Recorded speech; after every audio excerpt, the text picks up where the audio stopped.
Nation, Rob and Dave on the Humpday Show.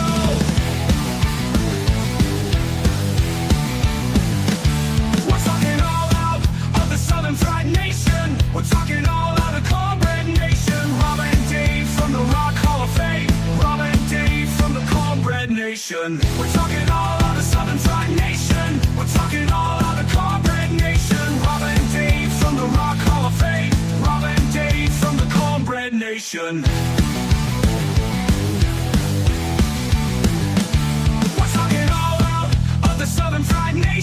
We're talking all out of Cornbread Nation. Rob and Dave from the Rock Hall of Fame. Rob and Dave from the Cornbread Nation.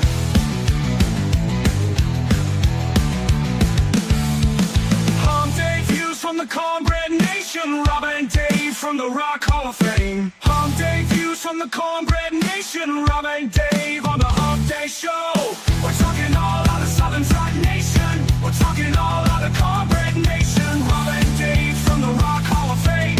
Rob and Dave from the Cornbread Nation. Humpday views from the Cornbread Nation. Humpday views from the Cornbread Nation. Humpday views from the Cornbread Nation. Well, good evening, everybody, and welcome to Humpday Views. I'm Rob. That's Dave. How we doing this evening, Dave? Doing great in the wind. Ready to power through another podcast. Hope everybody's doing well. Happy Hump Day. Rob, how are you? I am sore and hurting, but I'm okay, and I'm going to power through just as long as I can. I'm not feeling super, but we're going to try it anyway.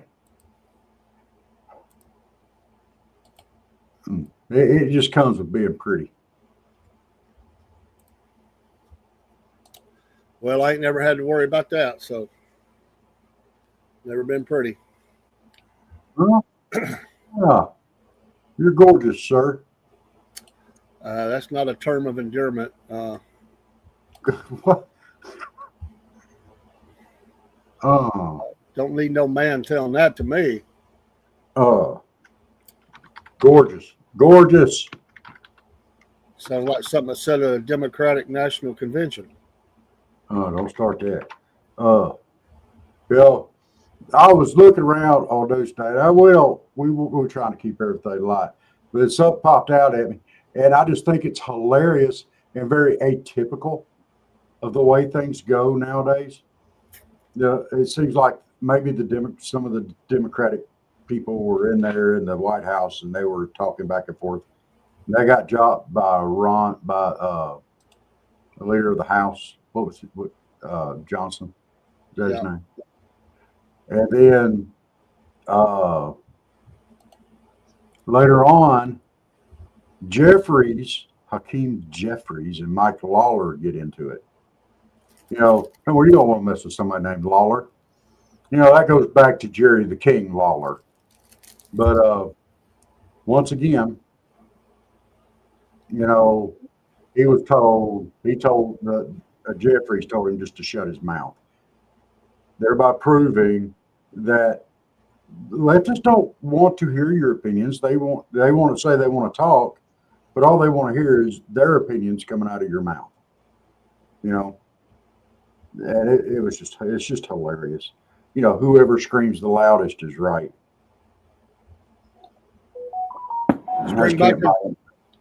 If you tell somebody shut up in the old days, that was a duel. Yeah. Wonder how they would like that. Yeah. Walk off so many paces and turn and find out who's going to have the last. Who's going to shut up? Oh no, we can't do that. Because they did it here in Georgia. Yeah. In fact, one of the counties is named after someone that died in a duel.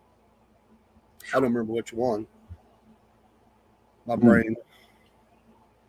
Yeah,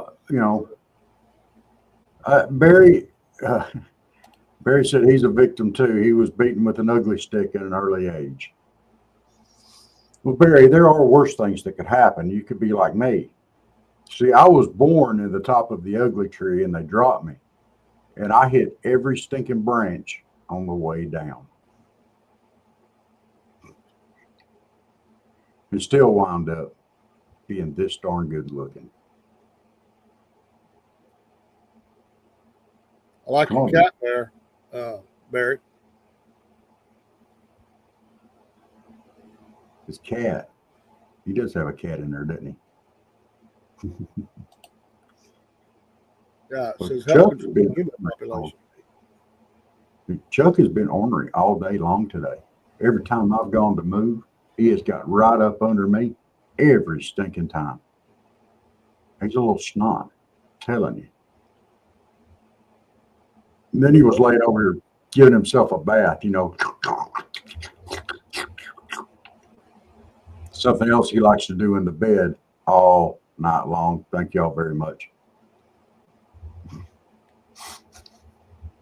I was at a Connection event today. It was really nice, celebrating Hispanic culture, and learned some stuff, some of the numbers and stuff that I didn't know. I meant to bring it. I left it in the truck. I meant to bring it in tonight in the studio. I'll have to grab that next time. It tells some updated numbers on different things in relation to a lot of different things, and the just the changing dynamic of America. And that's a powerful block of people that are contributing and making, getting degrees and rising up in skill level, job level. How many in our schools? You need to look at those things. Those are hard numbers that they can quantify, and it's something that is a change. It's a change in our country, which is going to continue, and there'll be even more. Yeah, and that's a good thing. 25 years from now, I don't know if I'll be alive, but 25 years from now, it's been predicted, and I heard these numbers a few years ago, that the United States will be majority Hispanic. Those numbers are rising all the time because of, they're very Hispanics love family, and they're not afraid to have kids. Americans have got a lot of non-Hispanic Americans have gotten afraid to have kids. They think they can't afford them. They think they're a drag. They think that we're overcrowded or whatever. And Hispanic families say, love kids, big family. And just the numbers, you have to have 2.2 average of kids being born to sustain your population, or you go backward more than that. That's just to sustain it.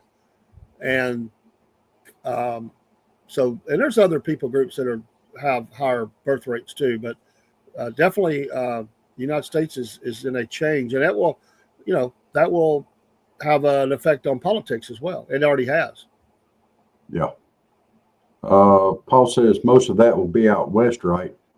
I don't think so, Paul. I think that's a very, very much growing number here on the east side too. Absolutely. In fact, a lot of Californian Hispanic comes east, and Georgia's been a destination spot for.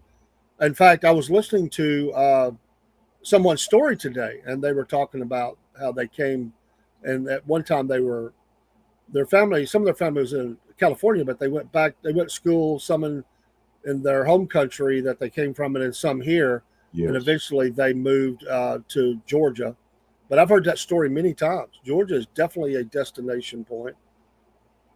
Mm-hmm. If you go to Pigeon Forge, which is a nice getaway, almost all of your service help is Hispanic. Mm. If you'll look at the restaurant you go to, and every restaurant you go to, almost all the kitchen help is Hispanic. Wow. And I didn't know that their numbers, well, I guess close by a big city, not that far away, but they're moving in the area somewhere. I mean, they got jobs. Well, like down in Panama City, I noticed most of the motel workers and such were Hispanic. Yeah. And that's there's a lot of work there.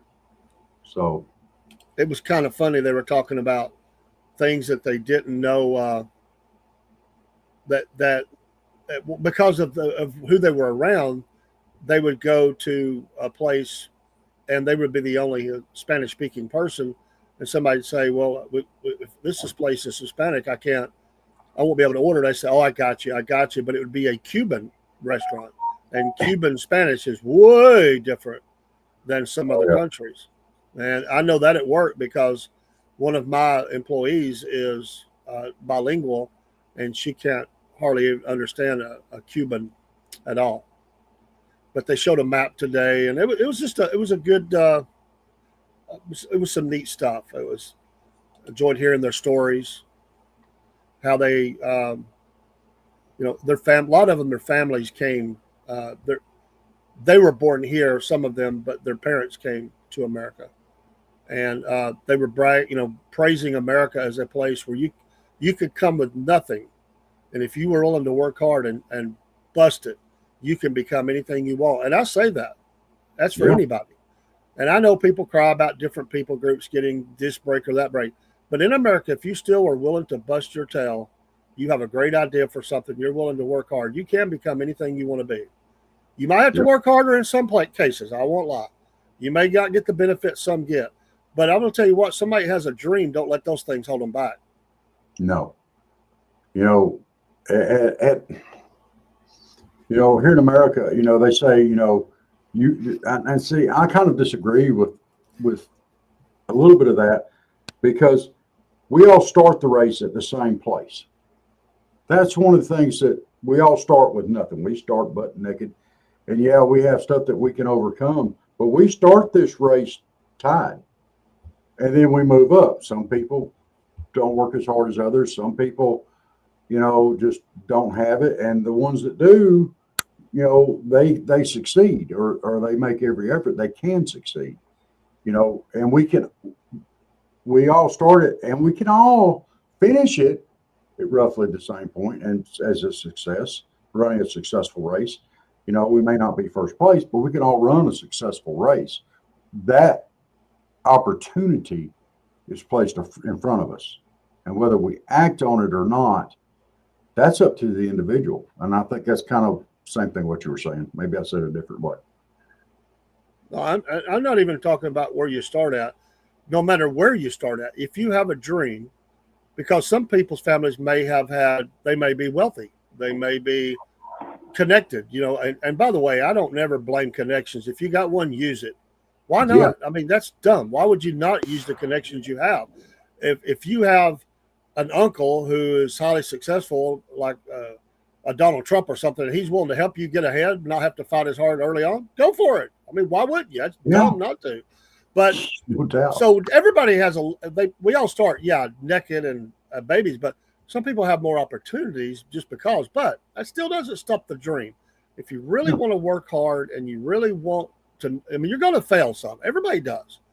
All successful people have had failures, all of them.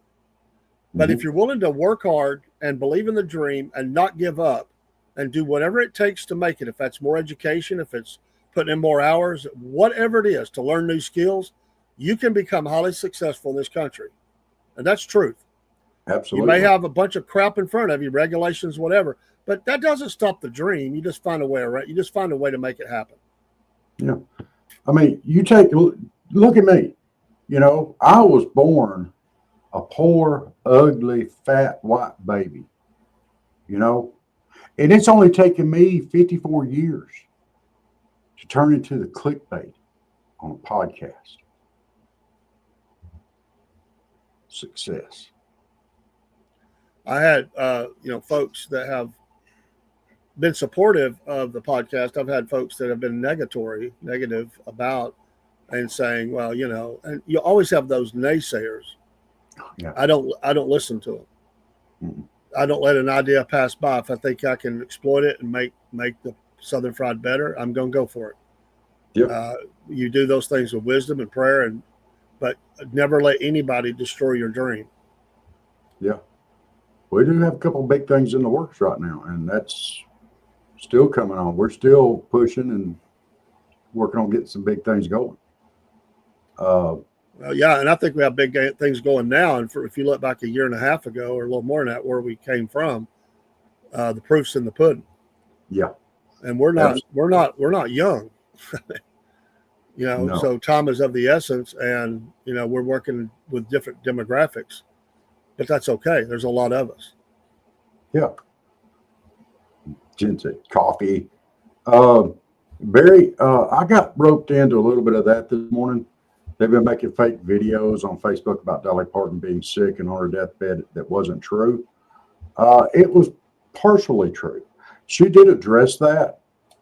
She does have some health issues, and she's canceled some concerts and stuff like that, and to stay closer to home and to her hospital there for treatment and stuff. She didn't go into detail as to what was going on, but she does have some health issues. So I commented on that this morning, but we're keeping our prayers either way. And she's a very talented woman, and she's got a great amusement park up there, and she gives back to that area a lot. And, I like to see that. And I think she's very classy, and I like her. And I even like some of her music. I did not like her venture into rock and roll.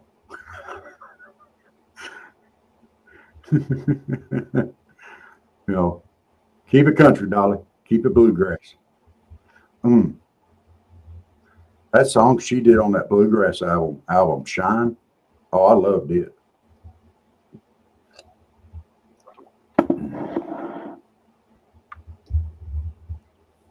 So, what do you think of that one? Or did you listen to it?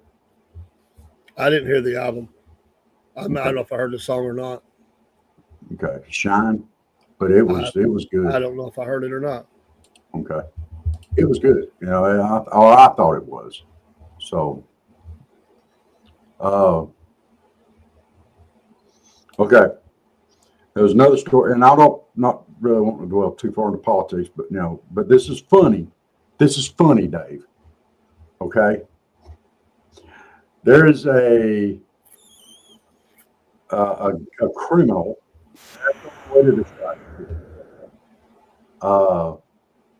Been arrested over 100 times. He's been arrested 99 times. 99. And this guy's only, he's 41. He's been arrested, Dave, 99 times. A lot of arrest. And he was wanting to get in on a rehab program instead of serving time on his latest arrest. We can always ask.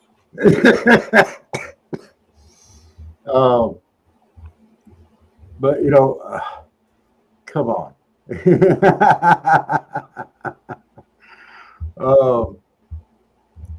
And this, I think in his latest one, it was like criminal trespass.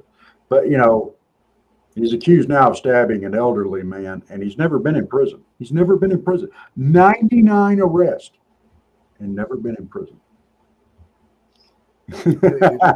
He's learned how to work it. Oh my goodness. But this is in San Francisco. All right, in all fairness. But even they've got enough of this. 91 of those are felonies. 91 felonies, 2 deaths. Criminal reform system is working. Well, out there, they won't let them all go. Yeah. I mean, that's just, here in Georgia, if that happened to me or you, there ain't no way we'd make it to 91 or 99. I mean, we might make it to 5 or 6 if we're lucky. They just don't. Men in my family don't even live that long. I don't even know of a man who has in my family. For 99? It's rare to get out of the 70s in my family. Well, this guy here is only 41 years old. He's 41 and got 99 arrests, 91 of them felonies, and never served public in prison. So he's a lot younger than we are. He's 41. Well, you can rack up multiple felonies during arrest too. They like to throw each one they can at you. Yeah. I mean, That's like true. you could get 4 felonies in one arrest, Right. even more. But that's common to get 3 or 4. Something used in the commission of a crime, felony, violation of probation, felony. I mean, they'll weapon or something. I mean, they'll constantly throw felony. Yeah. Sometimes some of those get dropped in court too, or they'll roll things into one. Or there's a lot of things happen. It's crazy. I mean, he's obviously not going to change what he's doing. So No. He's not. lock him up. Lock him up. They're actually having a protest outside the courthouse there. Well, that's a citizen's right. They should. Yeah. I wouldn't want the guy back in the community if he's like that. No. There used to be a time community wouldn't put up with that. Yeah. There'd be more than protests going on. Mhm. They'd wait till he got out, and they'd move him along. Mhm. You got a choice. That's Yeah. what would happen. Get out of here. You could hit that road out there and go somewhere else, or we're going to give you a place to stay. Now, on the show this morning, Jerry was on and James. Yeah, I Jerry, saw it. and you saw it. Okay. Yeah, they're under the weather. Pray for them. Well, Jerry got to go home. He did get to go. Yeah, late today, he posted and said he's at home. So praise God. He was thanking everybody for the prayers. Good. I'm glad he made it. He's been through it. Hate to hear that about James. Yeah. We'll pray for him too. What was in the awesome dinner, Miss Jen? I'd like to know what you ate that's so awesome. You tell me what you fixed, and I'll tell you what I fixed. We actually had leftovers last night. I fixed it. I haven't had dinner, so you can make me hungry. Well, if she don't, I will. I got you. I got you on the hungry part, I think. So I cooked it last night and had leftovers. She had broiled shrimp, hush puppies, slaw, and baked potato. Broiled shrimp. I'm not down with the boiled shrimp. Baked potatoes fine. That's a winter chicken dinner. Yeah. I'm not a boiled shrimp dude. Oh, they were broiled. She broiled them in the oven. I don't like them boiled, broiled, none of that. Chilled, diced, sliced, smothered, and covered. I don't like it. But I'm glad you did. I just saying I wouldn't like that. I took a big old chuck roast and put it in a crock pot, big old beef roast with some taters and carrots and onions and bell pepper. It cooked it all stinking day yesterday. Now tell me, that don't make your mouth. There's probably some stuff in there that you don't like. Oh, it was. Oh, no, that's all good. I do that often. My goodness. Oh, it was so good it hurt me. What I don't like about roast, I just don't. Sometimes it don't agree with me, but I do like it. Well, if you cook it good and slow on a chuck roast, it'll come out tender. I mean, it just fell apart. I ain't talking about the tender. It just, I don't like how it feels in my teeth, and I don't know. Okay. I can see that. I'd rather have a plain old steak, but it's good. Yeah. The only thing that was missing off of it, I run out of time, and I didn't make any cornbread to go with it. That's a crying shame. What, did you run out of sugar? Oh, no, I don't put no sugar in my cornbread. I run out of time. I'm just trying to get stuff done. And that was a quick and easy meal. Yesterday I was really down. I'm keeping up right thus far today, but yeah. See, Barry said, I love shrimp, catfish. In Gainesville is the Brookton Catfish School, and I may go there next payday. I can eat catfish. It's not my favorite fish, but I can eat catfish. I don't like great big catfish. I like to eat in size. When they get too big, they just get kind of a funny taste to me, a little stronger. I'll tell you, some of the best fish I've ever had is bluegill out of this creek down here. Brim bluegill. out of a fishing hole right here beside my house. They ain't big, but man, you scale them suckers up front, man, they just as good a tasting fish as you'll ever find. So, I'm just not much into seafood. I can eat fried fish, but that's about it. yeah, Deep fried, not skillet fried. yeah, that's the way I do. I like deep fried. It's not good for you, but No, I just but don't like it's the taste of most seafood, fish stuff. Give me the hush puppies. I'll eat them all day long, and fries, slaw. I'll eat all that. I don't know why. My palate is very strange. well, you'd probably like these. I mean, they're just deep fried. We just deep fry them. We don't skillet fry them. We don't bake them in the oven. You take them, you salt them, you put them in a sack of cornmeal, shake them up, and throw them in the grease. That's the H-1B2 immigrant visa issue with farmers in South Georgia. I don't know, Barry. I don't know. I don't think we have a lot of that to here. A lot of the farmers around here, they work together and getting these crops in and stuff like that. You'll see a lot of that. They have like the young farmers and stuff like that, and they really focus on working together. So I don't think we have a whole lot of the H-1B2 immigrants here. I don't know. I don't keep up with it much. The Brookton Catfish School is a restaurant I used to fish a lot. Used to eat fish a lot there? Or is that where, is that just like down at the creek? You lost me there. No, I didn't go. I can't get out of the house right now. Yeah, I'm not. It's going to be probably a week or two before I get to go. I want to.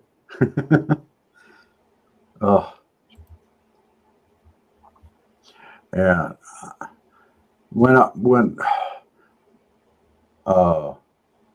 Sorry, cat typing. I had a bunch of stuff going on Monday, and today I've been kind of in and out a little bit with the epilepsy, and I'm burning up right now, and it's cold in the house, but I am just pouring sweat right now. So, I'm on. It's still a bit humid too. Yeah. Here the day. It's warm today. Yeah. I think Chuck wants to get up here and type too. He keeps coming in here and walking back out, but he won't get quite close enough for me to pick him up and let him type. He just don't. I got to find some way for him to earn his keep around here. He's a lot of hassle. He's got to find some way to pay for his food and cat litter and stuff like that. He's got to earn his keep, you know?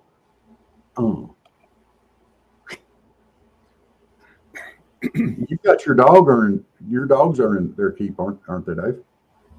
Or Kelly's dog? I don't know how. Maybe being a watchdog, she barks and everything. So Well, she barks at me when I'm outside.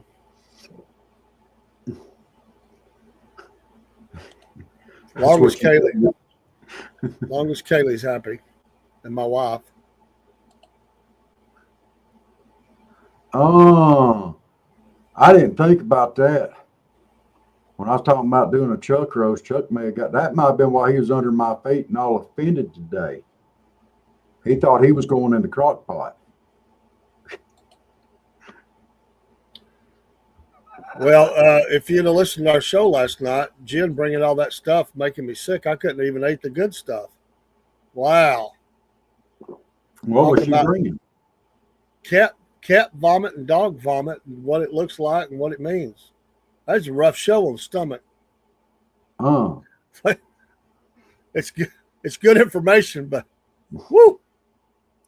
Hey, let me throw this out there too. There's a guaranteed way to find cat vomit in the middle of the night. A guaranteed way. You go walking through the house barefooted with the lights off, you will find it every time. And there's nothing quite like walking right on through. Then it's like, oh, you make the same sound every time. It's, oh, see, Nasty. you make that sound too. Oh, they want it cleaned up, so they put it right in your path. Oh, and it goes up between your toes, Dave. Oh, oh, oh. That's disgusting. I'm sorry, but it's true, and they do it on purpose. Uh-huh. See, she makes the same sound too. I don't even know how you spell that sound.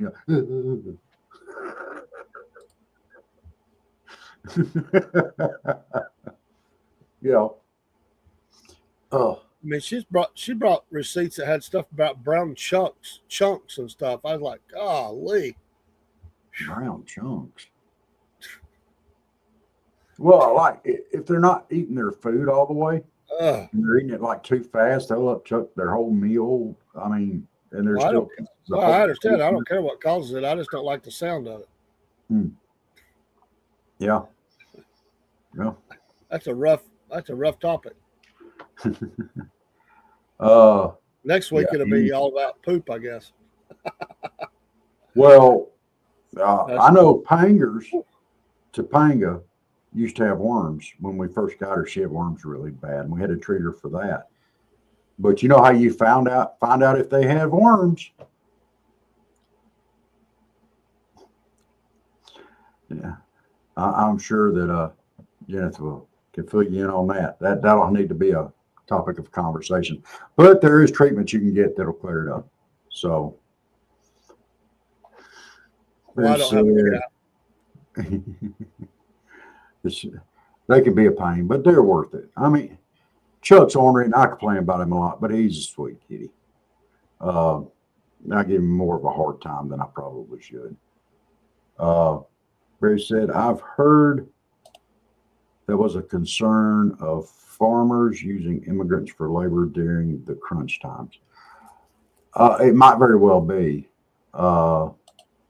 You want proper immigration, but you also want to have enough workers to assist farmers' common sense approach. But there's a way around that, Barry. I mean, a lot of the migrant farmers, workers, and stuff like that, they make it easier for them to renew their visas and stuff. All right. Barry, what I think you're talking about, I think what he's talking about is that case we talked about a few months ago. There were a couple of big growers down in South Georgia who were taking up their documentation and holding them hostage. They got busted really bad. I don't know what area, I don't remember, but the federal government came in on our state. I don't know. There's only 2 investigators for the whole state of Georgia to cover the state to check these things out. Oh, But wow. they were abusing. I mean, they were holding them hostage. They couldn't do nothing. And that's not just been farmers. I mean, there's people done that with their hired help in the house, and Yeah. But they were in Georgia. Sad to say, I hate to say it, but there was a couple of knuckleheads. They need to be in jail. Maybe they are. I don't know if they are or not. But I remember that story. Yeah. And I think they're going to throw the book slap at them, and they ought Well, to. they should. I mean, Yeah. it's kidnapping, it's hostage, it's the whole thing. Yeah. You're holding somebody, and they can't do nothing. They can't go nowhere. They got all their documentation, every bit of ID, everything they got. They make them give it to them, and they just hold them like slaves. It's horrible. Wow. And you don't want to talk about people in the South treating other people like that, but they're there. I mean, you've got scumbags everywhere. But for the most part, our farmers down here are very straight up and common sense, and they work together really well. And gotta love them. Your baby kitten had worms too. It's sad, but there is an oral treatment that you can give them. It'll knock it right out. So, I'm gonna try to get over to Bainbridge Saturday. See if I can pull up a new sponsor. Well, hopefully be able to fill you in on shortly.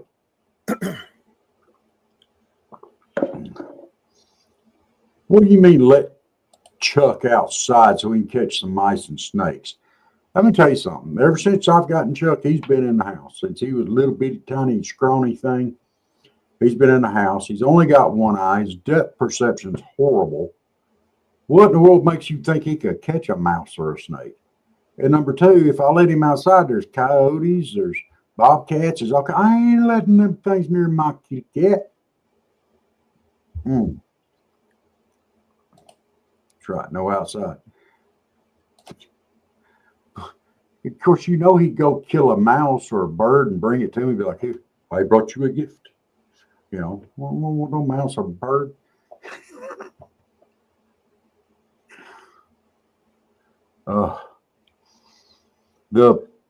I hate to say it, but I watched the Puss in Boots movie, the second or third one or whatever. I've watched them all. I like it, but because but he went back to his home.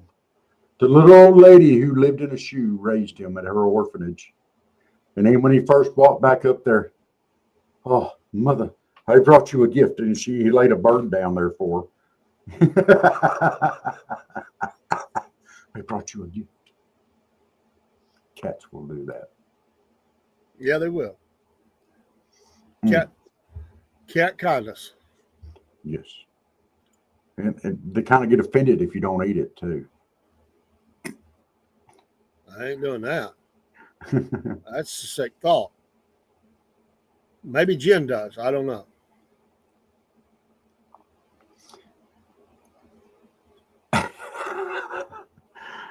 That's why you give cats now, y'all. This is from Barry. I'm not advocating this. Okay.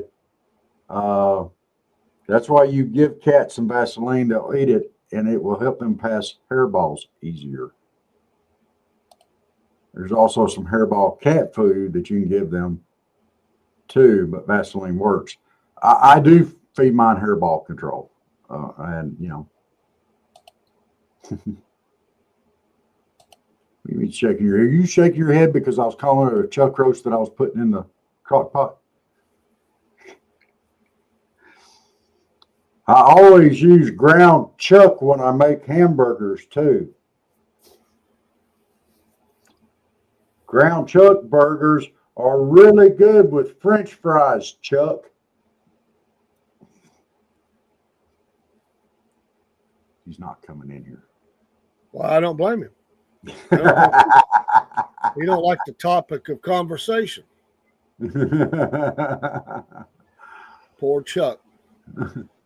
That's why you keep wet wipes around for quick cleanup. That and a whole bunch of paper towels and some carpet spray. And I don't know what it is, but cats will not upchuck. If they're going to do it, they're not going to do it on the hardwood or linoleum. They're going to do it on the carpet every stinking time. Every time.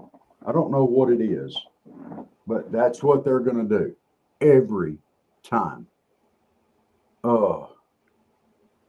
They have wet wipes for flea medicine that you could rub the cat. Well, what if all your floors are hardwood? Does that mean they don't do it? No, that means they're going to get on the bed, and you really don't want that. Could you imagine rolling over in the middle of the night, feeling so, and you're like, oh, it's warm. You don't want that. Well, somebody could have peed the bed too. Yeah. Oh, there he is. Tear him is. Hey, we're not going to make you into a roast. You fat enough. Yeah. Yeah, he's afraid he's going to be a roast or ground chuck or something. Where are you going? Or you want down? You better come in here, putting your feet up here, wanting up here. I get you up here, and now you just want straight back down. What's up with that? See, he's losing weight, Dave. He's been on a diet.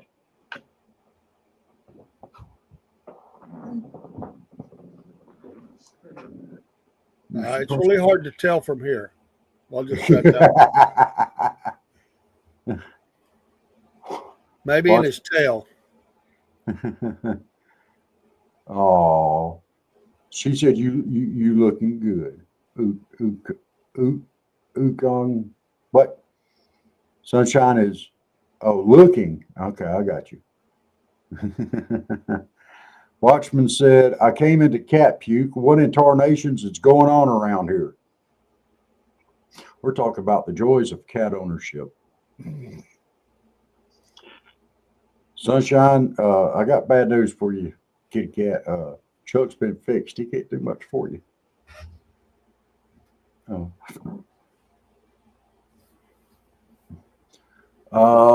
Barry said what Dave was talking about was there was a couple of carpet mills in North Georgia that was doing that with immigrants.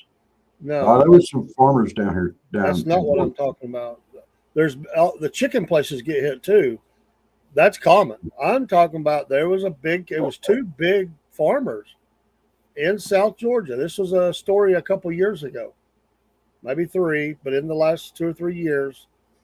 And these guys took all the documentation that the workers had and refused to give it to them. So they had no proof of who they were. They couldn't leave. That's why they do it. Yeah. It was in the news. That's what I'm talking about. Mm.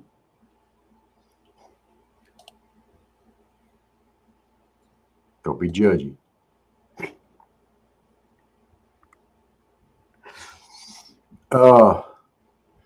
Yeah. Yeah, we talked about that. That was I think it was on the other side of the state from us or from me, or maybe a little bit north and on the other side. I remember talking about that and Jen does too. So I mean these things happen and it's not cool. And I hope they slam them. Whether it's there, whether it's in a carpet mill, whether it's in a chicken house, you got no right to treat anybody like that. It's human trafficking. Somebody brought those people to those guys. This ain't the first time they did that. No. They just got busted. Mm-hmm. I mean, it's really sad. And it's Barry, I haven't. We need to get Miss Javina back on here again and give us an update. The last I heard, they were voting in some of the same people that brought that to Bainbridge, that hit it and everything else. And they're just like acting like this didn't happen. And it is pitiful and it's ridiculous. I mean, it is absolutely ridiculous. I'll see if I get hold of Miss Yavina. It looks like my Friday night interview might be paling out. I hope not. But it looks like it might be falling through. And if it is, I'll see if I can get hold of Miss Yavina and see if we can get her back on here and give us an update. This case goes back to 22. The three men that were arrested were bringing workers. They lived in it was a wide-ranging, broad federal investigation, a conspiracy to bring workers from Central America to the United States for forced labor on South Georgia farms. This is an AP story that the Augusta News covered in 2022 of April the 2nd, 2022. The three men were charged in separate but related cases related to a federal investigation dubbed Blooming Onion. I remember that. Prosecutors said in a news release, authorities say the farm workers were brought to the U.S. on the H-2A agricultural visa program, and then the men profited from their work by underpaying them and forcing them to live in substandard conditions. And with that, I believe they took their documentation and held them hostage. So somebody turned them in. I don't remember who. But there's been a couple of cases like that. It's just sick people. Yeah. There was a guy in Jessup, Georgia, who pled guilty to conspiracy to engage in forced labor. He was sentenced to serve 30 years in prison. Another man of Brunswick was found guilty to forced labor and was sentenced to 5 years and 4 months. And another guy of Brunswick received a 15 months after pleading guilty to conspiracy. Mendoza and Medina are Mexican citizens living illegally in the U.S. and are subject to deportation once they serve their prison terms. He admitted from August 2018 to November 2019 he was leader in a scheme to provide labor and services on farms and other businesses in Glenn, Ware, and Pierce counties. He recruited more than 500 people from Central America and unlawfully charged them for H-2A visas and withheld their identification papers and forced them to work for little or no pay in terrible conditions by threatening them and their families back home. That's how ugly it was. And it goes on. That's not the whole article. So, Yeah. sicko, man. It's a sicko.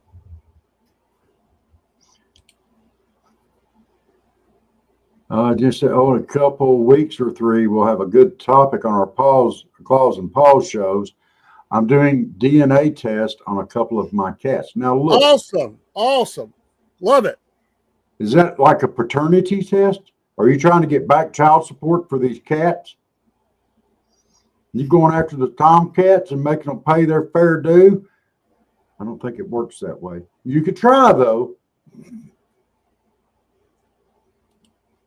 She's probably trying to see if they're related by blood to famous cats. Yeah. Heathcliff. I was told that I should change Chuck's name to Heathcliff, but Heathcliff had two eyes, so it don't work.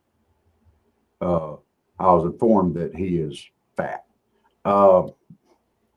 No, I didn't watch much of the Antifa summit. Did you, Dave? I've been too busy. I did hear about it. I kept up with a little news out of it, but I've been wide open. No time. Yeah. Sorry. I would have. It just didn't fit in the schedule. Oh, a different cat. Okay. Excuse me. Dave, we're out. I'm gonna have to let you have it, brother. I'm not doing real good. All right, man. I'm getting worse tonight. I am absolutely exhausted. Welcome to all these people that have joined by way of Instagram. We appreciate you. Hey, thank y'all. So appreciate that.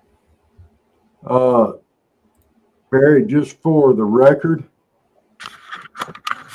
Chuck's cat tree is right there. Here's the computers. So if he wants to observe, he can. That's Chuck and Topanga's. It's right there. So, yeah, I try not to, that's one of three that height. That's a big cat tree, and I've got three of them. So I need to replace two of them. But, yeah, there's three huge cat trees just for the kitty cats. So cat tree. Well, we'll run a commercial, let you get out of here. And Jennifer said she wanted to come up too. So love you guys. I'm sorry. I'm doing better, but I'm worn out and exhausted. And y'all be good. Yes, he would rather have a box. Yeah, he absolutely would. Better watch him. Good night, y'all. Dave, have a good and thank you for covering tonight. No, cool. Get feeling better. We'll see you in a few minutes, folks. Thanks for your support of the Southern Fried and Cornbread Nation. Be right back. Hey, everyone. Dave with the Southern Fried Podcast, a.k.a. the Cornbread Man. Hey, the Cornbread Man knows good coffee. Been a coffee drinker for a long time. I have had some in the past I really liked and some that I didn't care for. But I like coffee. Even bad coffee is better than no coffee, right? When me and Rob started the podcast, I had one requirement. Besides that we would have to have some programs that were interesting to me, I said we have to have our own coffee. It was important to me. I knew that coffee was something that friends sit around and drank. Me and Rob, in fact, had spent many years sitting around drinking coffee and talking over the issues of the world. And if we were going to have a podcast, we had to have coffee. And if we were going to have coffee, we might as well have our own coffee. Something we could put our stamp on, our name on. Not out of ego, just because we wanted to be able to offer it and something that we believed in, something that we liked, someone that made someone feel a part of something. that you are a part of something. If you're not, you're a breadhead. We call our cornbread followers, our Cornbread Nation followers, breadheads. And we want you to feel a part of this, to have ownership in it. And one of the ways you can do that is with coffee. Now, not everybody drinks coffee, but we also offer teas. So you may be a tea person. And who knows, in the future, we may branch out into some other things, maybe an energy drink. I don't know. But I do know this. I know that this is a great coffee. And I know that we're glad to have it. And we would love for you to have a part of it too. And so when you follow that QR code, it will take you to our Shopify shop. And when you order there, there's a couple things that we want to remind you of. Number one, there's a lot to offer. There's different blends. In fact, we're going to look in there and make sure that all the blends are being offered because there's so many. And, we adjust things. We add things in and take things out. So we want you to know there's a lot to offer. There's four different blends listed on the screen, but there are up nearly 40, not counting the teas and everything, if I remember correctly. And some of those logos we're going to put in our store too on coffee mugs and things. So you can have those because we like those logos. But when you go there, you'll find that the shipping cost, if you live in the continental United States, the 48 states that make up the continental United States, there's no shipping charges. We kept it as close as we could. We're allowed to make a little profit, and that's what it is. It's a little profit. It's not a lot. We wanted to move volume. We wanted to just make a little bit. We wanted to make it as cheap as we could because we know times are tough and things are expensive. So get you some SFP coffee today. We know that you'll enjoy it. And hey, here I am with mine in the studio. Now, this was the house blend. You see the blend right here, house. And you can tell I've drank a lot of this one. I've got a couple of pots left. I'm ordering this week. I think Rob just ordered some for himself. Get you some SFP coffee. This logo stands out. It means something. The American flag. There was a lot of thought put in this when we made the logo. We wanted something that was patriotic. We wanted something that stood out, that stood who we are. The Southern Fried Podcast. We can't believe it. A year and a half later, we're still here, and we're not going anywhere. The coffee's not going anywhere except at your house and my house. To have that coffee, to sit on the front porch and watch and take part in the front porch talking, or the morning shows that we have, or Mama Said, or sports, or whatever it is. The pet shows, we've got so many different shows. Get you some coffee, get you some tea. All of this helps the Southern Fried pay the bills. And again, we appreciate you taking us into your home, not only by listening to us, but bringing a product in. And you'll know that we have put a lot of care and concern and thought into this. We're not trying to get rich. We're just trying to make things affordable and to pay for things that we need to do the podcast. That's what it means to us. And we appreciate you so very much. If you bought something from our store, whether it's a hat or a shirt or whatever it may be, if you've given and followed and become a Mammoth Nation follower or a Patriot Mobile subscriber using promo code Cornbread, thank you so much. And there's other ways you can help us along the way, and you'll be sharing some of those. All of these things are intended to make sure that the Southern Fried stays on the air. We're not going anywhere. We're here, and we're here to stay. Take care. God bless.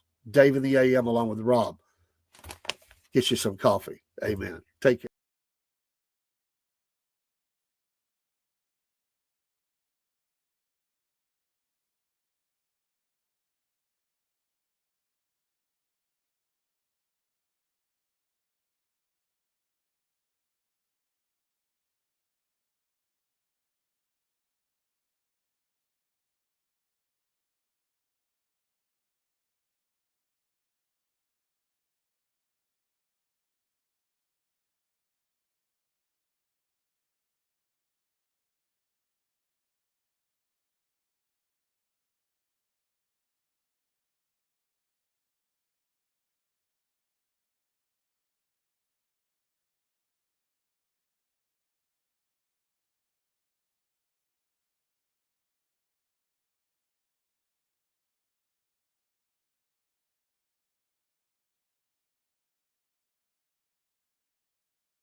All right, sorry.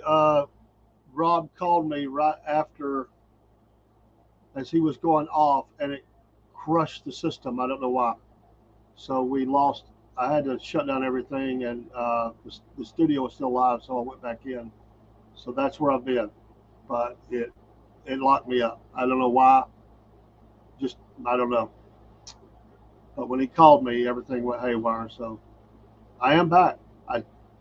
I am going to attempt to make sure that Instagram is still up and stuff. But what a mess! What a mess! So anyway, we're going to flip over and do. And Jen, I was working on bringing you up when it happened and everything froze. So give me a second. I'm gonna run the vent song or a commercial, another commercial. Run the vent song, and then try to come back in. I got to check on other streams. Um, Big mess. I never saw that happen before. I don't know. Something about when he called it just really went crazy. That's never happened before. I don't know. Sorry, we're still here. I've been here the whole time. I just could not talk to you. So let me uh, let me run one more thing in here, and then we'll come back and see where we are. Be right back. Hey, Dave here with the Southern Fried Podcast. We want to tell you some ways all on one page of how you can support the Southern Fried. Of course, you've heard us mention all of them. Here they are together. You know that we love Mammoth Nation. There's the QR code. These American companies that are all gathered together under Mammoth Nation's website. When you go through their portal, you get extra savings. These companies make deals with Mammoth Nation so that they can receive that influx of customers through their portal. I'm a lifetime member. Rob and others affiliated with the podcast are supporting them monthly. And these are great companies. You've heard us mention them recently in some of our programs. They are all American companies making American products. What a great thing. You can support them through this lifetime membership they have deals on, or you can pay monthly. And when you go through the portal that they offer, you're going to receive a lot of discounts. You'll make your money back in the first year if you'll shop there. You don't even have to get out. You could just shop. They'll send it to you. You're going to make the savings. Of course, Patriot Mobile, boy, the flagship of all of our supporters. We are so love these two companies, the Christian-based and faithful, and love America and love God. What a great thing. Both these companies, Mammoth and Patriot, do a great job of talking about the issues and not being afraid to share their faith. Of course, we have our promo code is called Cornbread. Cornbread. And when you make the switch to Patriot Mobile and use Cornbread, you're going to get a free month of service, and you're going to get great customer service. You're going to be using an American company and a company that's committed to you. Patriot Mobile. Dubby was the first one that we brought on board. We were so excited to have an affiliate. And Dubby, I have used it in the studio many times. You've seen me with that, with the tubs and the shakes and even the cans. And we have our promo code there, Southern Fried, and we're proud of that, 10% off. They run a lot of specials. They'll do a buy one, get one free. Just stay in tune with them, in touch with them as they get on their email list, and they will send you these amazing deals that are will happen for 24 hours or for 1 week or maybe for 2 hours. They will do these things like that, and sometimes you can get even more using Southern Fried. You might even get 20 or 30% off of your order. Dubby is no sugars added. You don't get the shakes. You don't have that falling off that you do with some of the other energy drinks. They're just a great company. They're fun. They do some great artwork, and I love the product. If I'm promoting any of these, you know that I use them and I believe in them. And finally, Podbean. We've been on Podbean for a good long while now. When we go live on Podbean or load up our programs there, it shoots those out to many other MP3 sites. We do go live there as well. Podbean is a great affiliate to have. They're a lot of fun to go podcasting. If you ever thought about podcasting, just have fun with it. You might want to share some recipe, or you might want to talk about a trip. It's really endless. Just plug in and go. It's really that simple. In minutes, you could be online. We would encourage you to do so. Have fun. Podbean, and use those two there. One is the business plan, one's for the personal on the top, which would be more likely what we would see somebody use. And you'll get 1 month free right now. That'll save you about $14. I'm here to tell you, we love Podbean. This is how you can support the Southern Fried. Thank you for all your support and other things that'll be coming online soon, like our coffees. This is Dave and Rob for the Southern Fried Podcast, and yes, the Cornbread Nation. See you soon.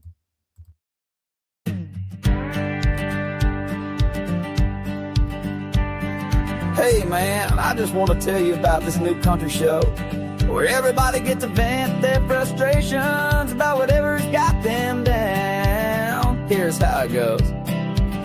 It's a Southern Fried Vent Show where everybody can vent out their frustrations. Come on down if you got something to get off your chest. It's a Southern Fried Vent Show where everybody can vent out their frustrations. And if you're not satisfied, then don't come back. This woman told me the other day that her boyfriend didn't text her back. She was mad about it. And I said, you know what? You need to go on the Southern Fried Vent Show. You can talk about it all you want. Here's what you need to do. You need to get on the Southern Fried Vent Show where everybody can vent out their frustrations. Come on down if you got something to get off your chest. It's a Southern Fried Vent Show where everybody can vent out their frustrations. And if you're not satisfied, then don't come back.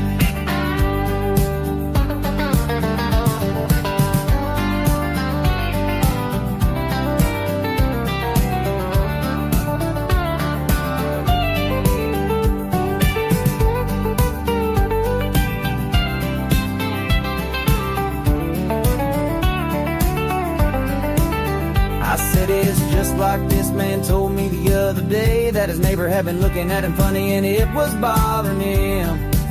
I said, you know what? You need to go on the Southern Fried Vent Show. You can talk about it all you want.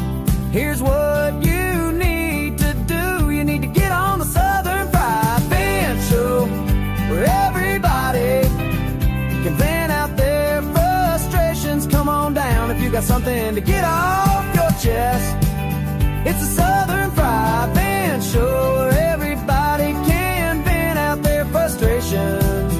And if you're not satisfied, then don't come back.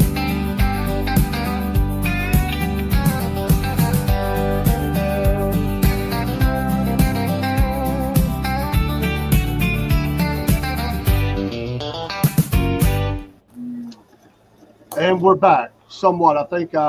Thankfully, StreamYard captured everything. I just had to get back on the screen, and I'm going to start off the vent tonight. Okay. And this is not directed at anybody in the stream, I don't think. But let me say this: there's been a charge laid at me that I don't pay attention to the stream, and it's somehow some crazy way I do that on purpose. Let me say this as clear as I can. You don't know what I do to keep the streams up. You have no idea. You do not know what you're talking about. If you'd like to come to my address, I'll give it to you. You contact me. You can come in the studio, and you can watch what I do. You can ask Dean what I do. People do not know what I do in the streams. And I'm not bragging on me. I'm just saying that there's things that happen, and that is my job. That's what I do, and I don't appreciate it. And you can stick it. I don't care. That's my vent. I just do not like that, and I was told that. And if you have a problem with me, you have a problem with me. You do not know what I do, I promise you. You don't know what we've had to do to keep everything tied together enough. I am not ignoring people. I am not being a jerk. I'm just trying to monitor everything that's going on, and it is a lot. I'm not complaining about that. I love what I do, but there are times like now that you just have to go and dig, and you have to roll with the punches, and you have to do it. And so that's why me and Rob both said we like to have two people. When you're alone, and that was said, well, when you're alone, you don't look as, I don't have the personnel. If I had an engineer in studio, I would let them do all that, and I would be looking at the screen the whole time. It's bull crap. And it doesn't matter if it was one person or five. I really don't care. It's just stuck in my craw that somehow that I'm, being a butthole because I'm looking around or I'm not. You know what? That's why I like doing MP3s. I love what I do here. Don't get me wrong. I love what I do. But MP3, I'll sit in my pajamas and do the shows, because they can't see you. People are so judgmental. They're so judgmental. They think they know you. You don't know Jack. And you know what? It got back to me. Okay, so you kind of stuck in my gut, and I've been stewing on that for a few days. And tonight was just one of those examples. Crashed, absolutely crashed out. I have no idea what happened. I was on the phone with Rob. We were talking, and everything crashed. So I'm sorry we went radio silent. I couldn't do anything with the streams. I had to drop everything down on my end and bring it back up so that I could actually see you. You were seeing a live stream. I couldn't get to it. So that's just part of that. That's just the way it is. And I'm sorry. That made me mad. Just to think that I'm just not wanting to pay attention to somebody, or I'm not wanting to do. The monitoring we're doing is not just for stream health either. It's for chats. We've got probably 5 different chats that work. 3 of those are pretty heavy. I mean, we've got Facebook chats that we can't even see. We've got Instagram chats that don't, and when they chat, they don't come on the screen anywhere. I copy those over. We've got one Rumble channel that does not come into the stream when they chat. The other one does, because of the way we tie it together. The same can be said for YouTube and some other ones that we have. So sometimes you're trying to bounce around and see those. And anyway, it's vent, and I'm going to vent. And you can judge me however you want. I really do not care. I don't. But it just makes me mad to think that somebody attacks your character, and try to hurt people. That's what this is. You're trying to hurt people, and you're trying to hurt friendships, and that just makes me mad. And I'll say this, and I don't even know if Rob's listening. Let me tell you something. You will not divide me and Robert, whoever you are. You will not divide me and Robert. We've been friends for over 30 years. Me and Rob don't always agree on everything. I don't know anybody I agree with everything with. We've both got a lot of stuff going on in our lives right now. I've got stuff going on in my life that you don't know about because I don't air it on the channel. He's got stuff going on in his life that he's not airing on the channel. But know this. Me and Rob are best of friends. We love each other, and you will not divide us. Whoever you are, you can walk, but you will not divide us. That's my vent tonight, and yeah, I'm a little ticked off, but it was a perfect opportunity to describe that, and I can tell you the conversations that we've had offline. But I just feel like there's forces out there that are trying to divide me and Robert, and it's bullcrap. We love each other. We're like brothers, and we argue sometimes. Sure, we don't get along sometimes, but that does not mean that I don't want to hear what Rob has to say, and I don't love Rob. And they'll say, well, you're this person with this person online or whatever. Sometimes we don't feel good. There's a lot of things that goes on. And there's shows that I know that me and him both have ended the show, and we looked at each other and said we got through another one. Both of us sick as a dog.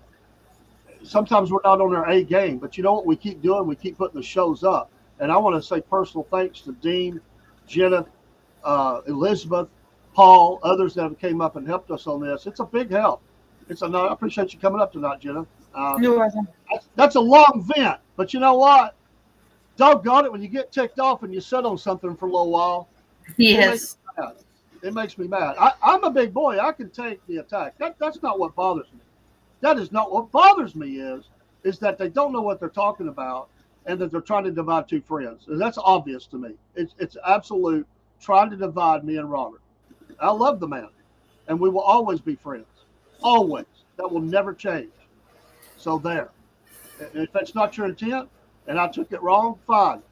But don't let that come back to me, because that did come back to me, and I don't like it. It's just bullcrap. Welcome to Vent. By gosh.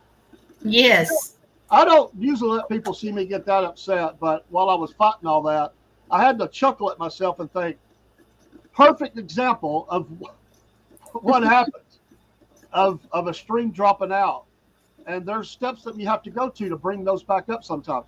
And you say, well, what's the big deal? Let it go. Well, we got people watching, and they want to watch.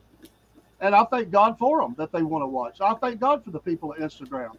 We fought like through hell itself to get Instagram to work for us.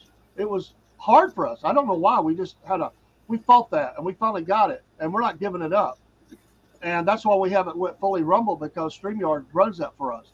We have people that are faithful to come in the stream from Instagram. Is our following huge Instagram? I don't care if it's one person, it's enough.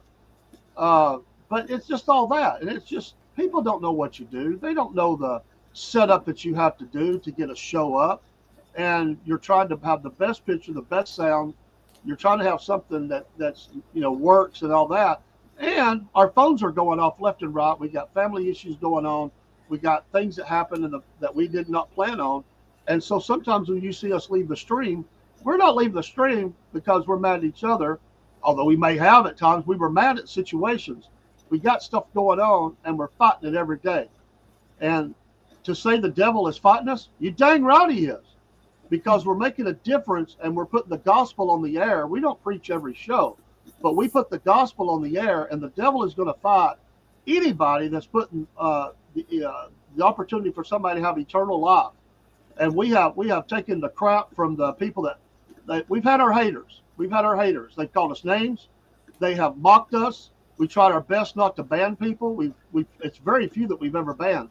But you start attacking our guests. You've attacked us. You've called us names. It's ridiculous. And so this is it. This is the time I let it go. You won't hear another word about it.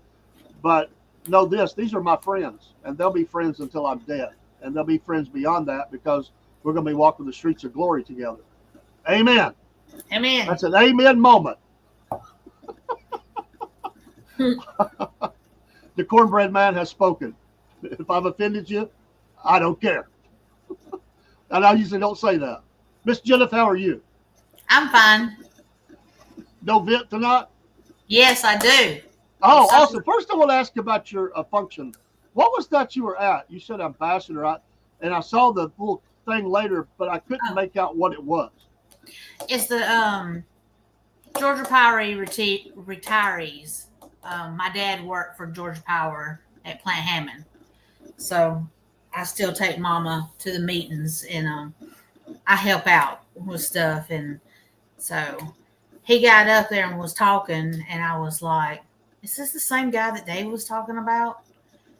And but yeah, he used to be a lawyer, and he was talking about Bobby Lee Cook, and then that story about the murders on. I'd love to have him. Did you get me contact info for him?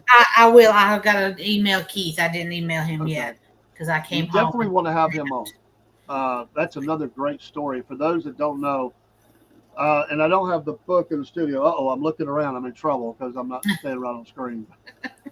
But I have the book, the Zenith Man. Zenith Man. It's not the Zenith, just Zenith Man. Anyway, we did the little short interview with McCracken Poston Jr., the lawyer from Ringo. And it took a little bit of doing because he's a busy man. And I was able to get an interview that we recorded. We just couldn't line up for a live show. And it's been a while since we've done that. But we're flexible. We'll do an interview anytime, anywhere to get it in. I have a 50-minute interview. What we're going to do is tomorrow night, I'm going to run that. I'm going to splice all that together. We're going to have a preparatory, kind of set it up. We'll run the 7-minute interview again where I'm standing in the store and he's explaining the gist of the case. And then we have another 50-minute behind that. So right at an hour, just recorded time interviews with McCracken Poston Jr. of Ringo, Georgia, author and lawyer.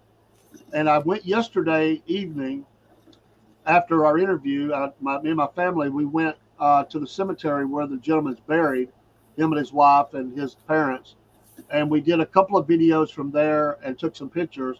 That will all be preparatory or at the very end or whatever. It's all going to be part of one show that'll run slightly over an hour.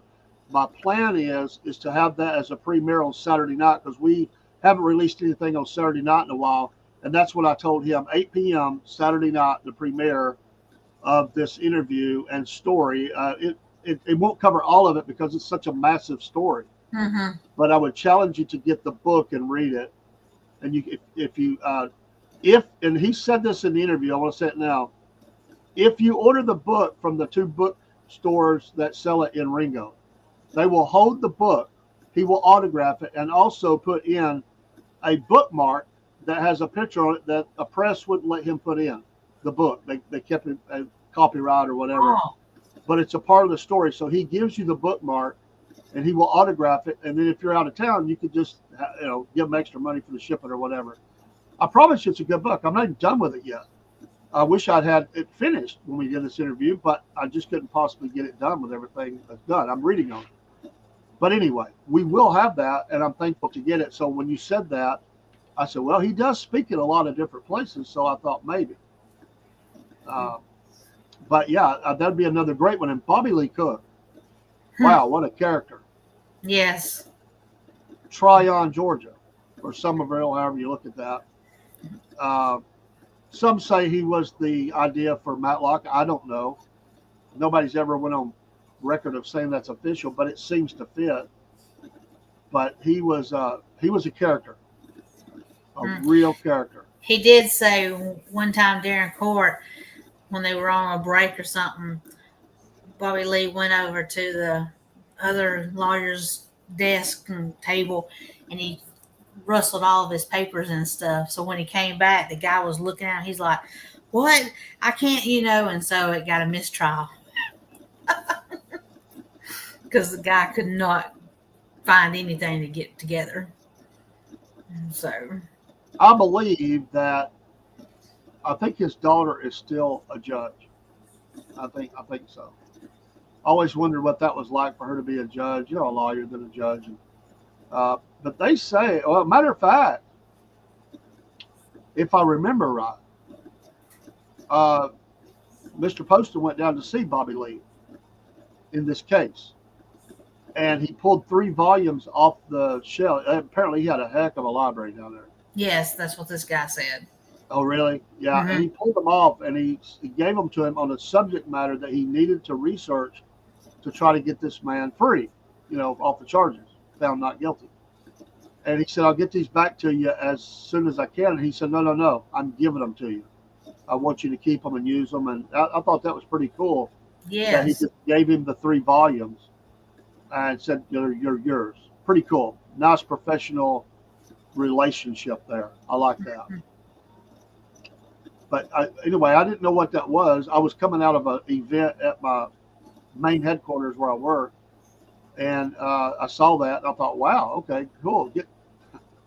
Podcasters always think connection, contact, phone number, ask the question. The more you do this, you'll start seeing stories. You'll take pictures because you just want to fill in a story or get a good story.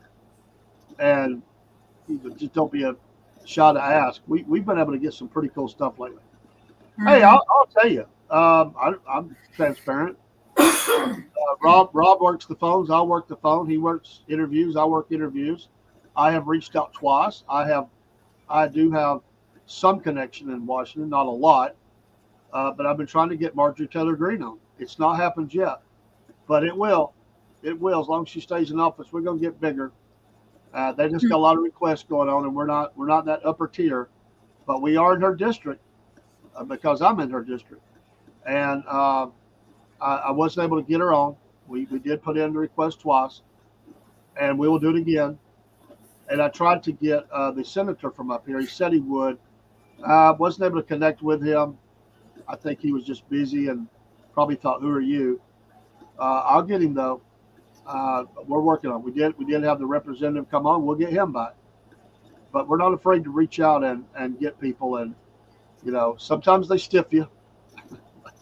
They say, sure. And then you can't shake them out of a tree. Yeah. But it's okay. I just always figure it's timing. And at a later time, there will be, there'll be a time where I told Robert a long time ago, I said, they'll come to us. They'll come to us. Now, that may be presumptuous on my part, but I really believe the Southern Fried Podcast is going to get that big that they'll come to us. I have great dreams, and I believe in following your dreams. And so I work very hard, and Rob works very hard, and other people who are associated with the podcast are working very hard. And we're not bragging; we're just stating facts. This is not the ceiling. This is not the leveling off point. Because we are getting attacked, I feel like that's because we're getting noticed now. We're getting more noticed, and everybody does. It's not just us. I mean, there's Jake. Hello, Jake. Jake gets challenged and attacked all the time. He's a good Hey, guy, Jake. and he broadcasts even more than we do. I think. I mean, he's on all day long, and he's trying to build something. He's got a dream, and that's what we're doing. And we're going to have, we have a news division, and that may be presumptuous on our part too. And my goal is that news division will be credentialed within the next year. Those are dreams we have. I think it's important, and so we want to do that. I don't matter, Barry. It's just my vent. I really don't know names, and I'm glad I don't. Probably should not have been told that, but I was, and that's my response. And I'll stick by it. I love everybody. This is not I'm glad I don't know the names. It's not a personal attack. It's a blanket response. And I've been sitting on this. It's not just in the last week. There's been, let's just say a Christian is very discerning, and a snake is a snake is a snake. And snakes, when they start moving around, I usually got a pretty good gut feeling that there's something going on. This has been something that's been kind of working for a while. Just the culmination this week of that, it made me snap, and I don't care. I need to vent it out, and that's what vent's for. And so I said it. I'm glad I don't know who it is. And they may never see this, but if they do see it, they got my message. And if they want to comment about it, they're welcome to call me. My number's all over the place. If you think I'm wrong and a liar and hypocrite and whatever, call me. But be a person. You know what? This is what I say. Be somebody that's going to contact somebody and talk to them about it face to face. Don't be a backstabber. That's what I feel like this is. It's like a backstab. And they're trying to cause some problems between me and one of my best friends in life. And it's just not going to happen. It's not going to work. It's not going to work. Our friendship is bigger than all that. Families go through stuff. Families don't always agree. Me and Rob sometimes have disagreed. We're passionate. We're passionate. Mm-hmm. But we keep those things private. Now, of course, there's pillow talk with your wife or whoever, and sometimes you vent it out because you gotta get stuff out. But that don't mean you go around and you start tearing down somebody's character. And I take that as a personal affront to my character. I'm a preacher. I'm a pastor. I'm a born again Christian. I'm not perfect, but I am not doing anything. I mean, for both of us, there's times it's hard to be on a podcast. We do it because we want to continue to be consistent with the program, and when we have to miss, it hurts. It hurts us because we have a passion for what we do. But we don't always have our A game on. There's days we don't feel good. There's days we're tired. There's days we're sick. For us to miss is we tell each other when we call each other, like, I'm sorry, man. I just can't do it. You don't know how hard that was for Rob to leave the show tonight. I'm going to tell you, I know how hard it is because I feel the same way. We're working together. We're working through a lot of issues. And it's just, I don't know why people got to do what they do. Look, if you're trying to defend him or whatever, or if people are trying to defend me, you don't have to do that. We'll work out whatever we got going on. But to throw my character under the thing like that, the biggest thing is the division. But the second is you don't know what you're talking about. If you want to come to Podcasting 101 school, please drive north, come here, and I'll sit down. And I won't be mad and I won't be mean. I will show you what I do. When we lost Chris, and people don't know this, when we lost Chris was the techie guy for the whole podcast. Chris took care of all that. We just went live. All I had to do was get behind a computer and go live. I didn't do any of that. And when Chris left, Rob said to me, Dave, you're it. I don't know anything about the technology part. Dave, you got to do it. So the podcast was going to die if I didn't go out there and do some stuff and figure it out. We've not only been able to do that, and I've been able to show Rob stuff as well, is we've expanded it. I mean, I think that's something to be proud of. And it can take a few minutes to even set a program up because there's so many things that you have to click. And then when problems occur, you have to work on those problems. And people get upset when your string drops or the sound's bad or the picture's bad. We try. But you don't know what you're talking about. But that's okay. A snake is a snake is a snake. And that's just what I'll say. I'm a sinner saved by grace. I'm not perfect, but what I tell you I am is I'm loyal, and you know, people can have disagreements and be okay, and we're okay. I promise you that. Amen. There's the second amen. Janet, you Amen. missed the amen moment. Where's the rest of the events? Come on, folks. Jake, you got an event tonight? There's.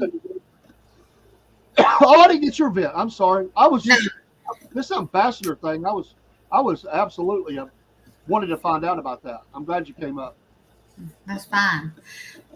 Well, I don't know if y'all remember, but several months ago, I vented about ADT security system. Oh yeah, I remember you talking about it. Yeah, about owing them $700 something from when we left our old house. Well, I signed back up with them to get a new account, and that fee was going to be waived. Well, Tuesday morning before 9 o'clock, I get a call from collections wanting that money. That made my blood pressure go up before 9 o'clock in the morning. And man, this lady was going around. So she sends me the billing, and I told the lady, and she was like, okay. You know, she looked at it, and she said she put a request in. And I was like, okay. Because it's supposed to be waived off since I signed up with a new account. And they're still calling. They called twice today, I know. Saying that they had something, you know, they had to talk about. And I'm like, I'm telling you people, you know, don't make me mad. So, but yeah, they're getting on my nerves. I would They not. keep on, I'm going to cancel them. You never want to see a nice person mad. You know, Michigan's nice people, and I would not want to be those people if they made her mad. It would not be pretty, I'm sure. She's not supposed to be mad. Y'all get your stuff together and treat her right. That's ridiculous. Good grief. I mean, you know, I went, and I love these people, and I have a great sympathy for people doing fast food. I'll make another small event. It's a small event. It's not like before. I go to Hardee's a lot because I like the deal, the 2 for $5 or whatever. Mm-hmm. That's a pretty good deal when you think about it. Nowadays, with costs the way they are, that's a pretty good deal. So, yeah, I go there on the way to work a lot. And anyway, I ordered 2 biscuits. I know I made the order. I mean, they asked, I gave. They said, you know, pull around, whatever.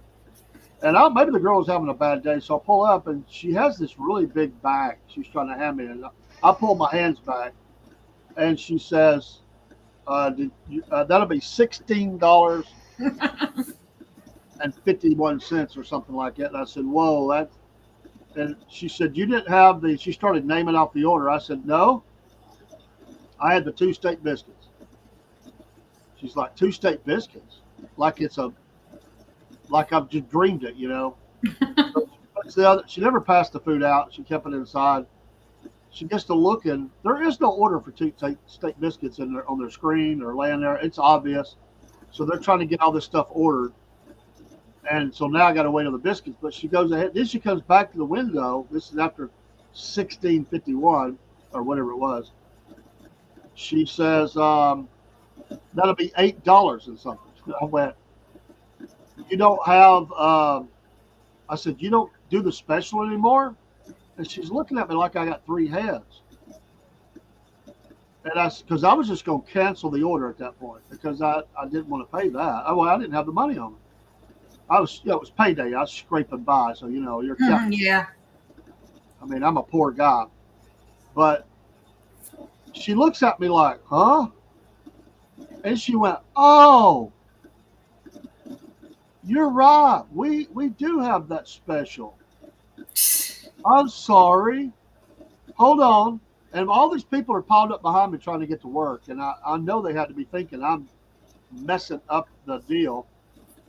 But I don't know. She got out. I don't know if it's the wrong side of the bed or what. But she definitely didn't have her A game on.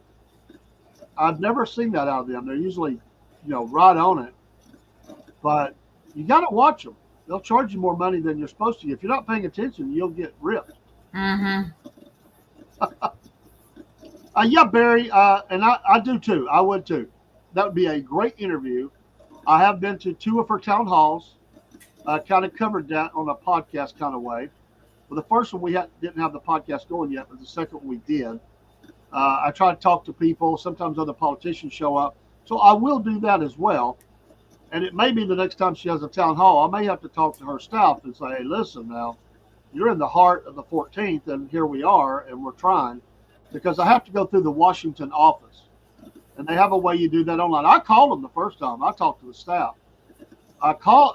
They said, "Well, you do that online. Just go in and put the request in." That's the easy way to say. Okay, so when you go on there, they ask you what topics. So the first time I felt like the topic, I thought maybe the topics were maybe too pointed or whatever. I changed it the second time, but they put on there what available times and dates do you have. Well, she's a busy lady, but I don't want to put something empty like whatever, whenever you want to come. So I actually put in 3 weeks of dates, Monday through Friday, various times, and take the time to type all that in. Because I don't want the excuse of, well, that don't fit. I put enough out there that something's got to hit. So I ain't got it yet. I'm not putting her down. She has a staff who are called the gatekeepers. That's what they do. I got to get past the gatekeepers, and we'll get it. Timing is everything. But she is a lightning rod of people that love her and people that hate her. It's a great. It'd be a great interview because the haters would even turn out. The people hate me, hate her, hate God, hate Israel, hate whatever. That's another thing. Let me throw one more vent out here. There's something else that happens on the podcast, and I don't think some people understand it. And I'm not speaking down towards anybody. I'm not talking about anybody that I know of that's in the chat right now. I'm not talking about anybody in the chat, but you might be watching. Another thing that people don't understand is one of the greatest shows that was ever on in our area that was ever on was the Harry Thornton show. And Harry Thornton was a gregarious character. And what made it great is that his co-host, Miss Judy, they would disagree. And at the end of the day, probably 90% of what they disagreed on, they probably didn't really disagree on. It just made for great TV. Because you don't want to tune into a show, honestly, where everybody's agreeing all the time. It gets a little stale and old. It doesn't sell. So sometimes in the course of the podcast, when me and Rob are both on, I take a counterpoint. Now, the whole time, me and Rob are completely agreed on the subject matter. But I play the other side, and I take for that. I have had people send me emails, post things later during the show. They leave comments, and they're calling me an idiot. How could I believe that stuff? And I need to research more, all this stuff. And I'm thinking, you idiot, you don't even know what I'm doing here. I'm playing the other side. And me and Rob understand that. Somebody's got to be the straight guy in the thing sometimes. And we flip that around. Rob enjoys playing throw the crazy out there. He likes that. But what you don't realize is that Dave enjoys it too, and I do that. And so sometimes I don't even tell you how I really feel on it. Sometimes I've been quiet just because I need to be quiet for a while. I need to let somebody else just go. But I will throw a different view out there just to see where it goes. And I like passion. I'm not got a problem with passion. And I don't have a problem with disagreement. What I have a problem with is hate. Hate is the problem. Hate, and I can take that, but I don't like it when it happens to my guest or co-host or people in chat. But that's just the way it is. It's like the old joke. If you have one lawyer in town, he goes broke. If you have two, they both get rich. Why? Because they both take a side and they fight it out in the court, and everybody makes money. And so, under that idea, if both of you, if me and Rob agreed on everything all the time, that'd be the boredest show ever. Now, we're going to agree on everything concerning Jesus Christ and those kinds of things, sure. And most of the times we kind of mostly agree on everything as the way we put it. But we both, and Robert's done it too, we both throw something hardcore out there for a discussion. And sometimes discussions get heated. But we're doing that, it's a game sometimes because we want to pull chats in and we want people to talk about it. And sometimes people are just quiet. So we do that. They do it on national TV all the time. Somebody takes the counter and you do that. Anyway, just so people know. Sometimes I don't tell people how I really feel. Sometimes I just don't, I don't want to share how I really feel about something. It don't seem to fit the context at that moment. Or maybe I feel like it might send the show off the rails. So sometimes I just agree and move on. Because depending on who's there, they might be easier to get mad, and they don't understand what you're doing, and they get upset, and then they trash us all over the place. Yeah. But what I've told people offline is that we probably agree on 90 to 95% of everything we're talking about. I just took that 5% and magnified it for the sake of discussion. I mean, at the end of the day, it is entertainment. It is. And if you don't have something, then it gets very stale. So, one of the greatest, matter of fact, there used to be a guy who's a really nice guy. He became a co-host to a person up in this area. And she used to argue with her co-host, but the co-host died. He got sick and he died. And she started bringing in co-hosts, but she made a tragic error, I think. She hired people that agreed with her on everything. They were afraid to not agree with her. And the show became very flat, because people enjoyed the arguments. They like seeing a red face every once in a while. Do y'all have any local TV down there in Rome that you've ever tuned into? Local access TV, morning shows, anything like that? Oh, we used to. I don't think. There's one channel that still says it's out of Rome, but I can't remember. But they don't have no local like news and stuff. But we used to have one. I see Barry's got a vent for us. Uh-oh. What does Barry have here? I'm trying to go back and see how far he goes with this. Here we go. Marshall Taylor, yeah.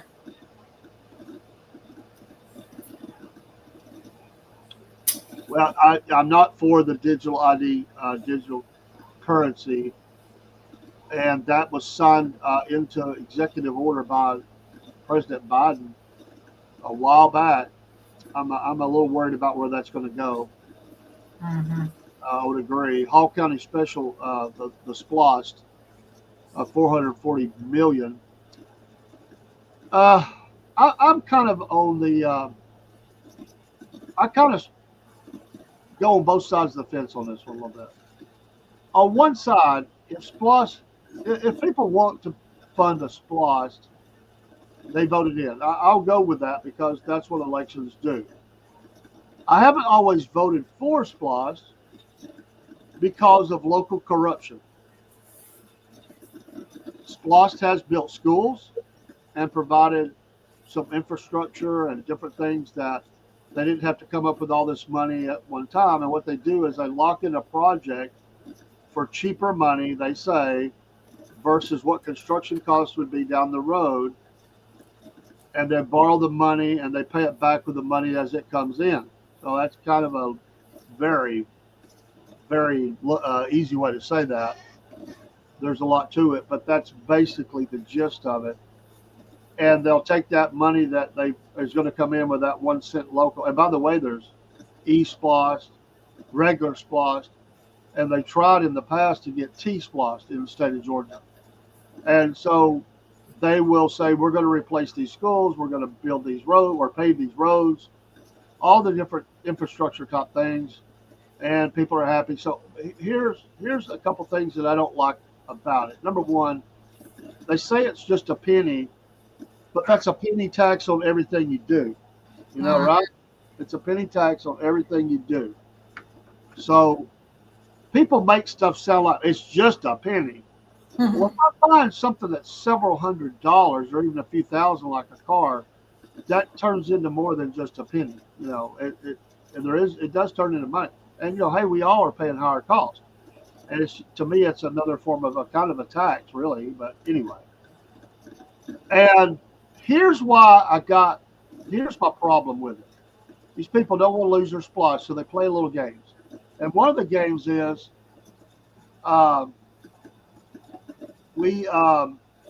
they will put the splosh vote at a time when there's not a lot to be voted on. That'll be a splosh vote. In fact, now is the time to do that because these are small elections that go on, and they'll do that during those. But let me tell you, going way back, and I will tell you locally, what made me mad about the splosh, and it was personal. They come on. This, I was watching a local access show. I'd liked the show. It was a good morning show, I thought. And the splosh people were all over. They come out with their PowerPoints and they start going on and it's bleeding heart stuff. But one of the things that they said, this still to this day makes me so mad. They said that the special needs kids. Now hear what I said.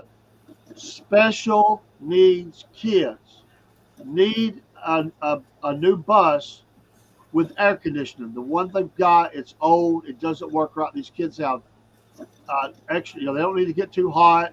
We're gonna buy a bus. That's on our list of things that we'd like to do. And they use that. They get mad at me if they want. I don't care. They use that to help push it over the finish line.